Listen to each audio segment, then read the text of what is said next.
My colleagues have put some stuff on the floor, so I want to answer it. The distinguished gentleman from Georgia invoked a couple of crimes in Washington, D.C., including one in the metro. He didn't talk about the hundreds of crimes that were committed here at the Capitol, in Congress, in Washington, D.C., because he viewed the events of January 6th as akin to a, quote, normal tourist visit. And now he dares to lecture the people of Washington, D.C. about keeping Washington, D.C. safe. He seeks to associate Washington, D.C. with crime. And indeed, he and his colleagues constantly try to link images of crime to what they call Democrat-controlled cities. So I did some research last night just to clarify matters. The 7 states with the highest murder rates in 2020 all were states that were majority for Donald Trump in the 2020 election. The murder rate in the states that voted for Trump was higher in aggregate than the murder rate in the states that voted for Biden in each year from 2000 to 2020. So I would invite the gentleman not to lecture the people of Washington, D.C. about crime rates, because the murder rate is worse in the red states than it is in the blue states. 5 of the 10 cities with the highest murder rate through the first half of last year were in states that voted for Donald Trump in 2020. All those cities have higher murder rates than Washington, D.C. Among the top 10 is a city in the state represented by the sponsor of the disapproval resolution, Mr. Clyde. Now, the speaker rose to talk about both yesterday's resolution and today's resolution.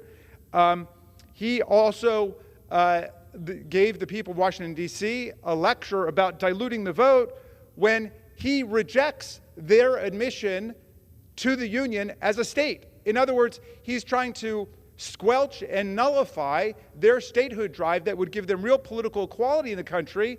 And then he says the people of Washington, D.C. are diluting the vote. Well, he's blockading the vote. He's preventing the vote for people in Washington, D.C. And then he joins the chorus denouncing crime in Washington, D.C., which is suddenly of concern to them. I had not heard them mention that before. Well, it turns out that Bakersfield, California, has one of the highest crime rates in America, recently described as one of the top 10 deadliest cities in America for its size, and its crime rate is higher than that of Washington, D.C. And yet, we're going to take this opportunity to kick around the people of Washington, D.C. Why? Because they're vulnerable. Because they don't have voting representation in the House, and they have no voting representation or voice in the U.S. Senate. That's a scandal from the standpoint of democracy. But instead of trying to solve that problem, my colleagues instead want to use the people of Washington, D.C. as a whipping post, as a piñata, something to kick around. And I just think that that's outrageous, and it's wrong. You know, on January 6th, when we were attacked at the Capitol and in this chamber, there were hundreds of residents of Washington, D.C. who worked for the Capitol Police, who worked for the Metropolitan Police Department, who worked for other police forces, who came here to defend us. They came to defend the Congress that they are excluded from. You talk about patriotism, that's patriotism. And these people have a real grievance, a valid grievance, not an imaginary, fake, counterfeit grievance like a presidential election, which they still claim Donald Trump won, even though their arguments were rejected in more than 60 federal and state courts. And Trump lost that election by more than 7 million votes, 306 and 232 in the Electoral College. I'm glad you're nodding over on that side of the aisle, because these facts are indisputable.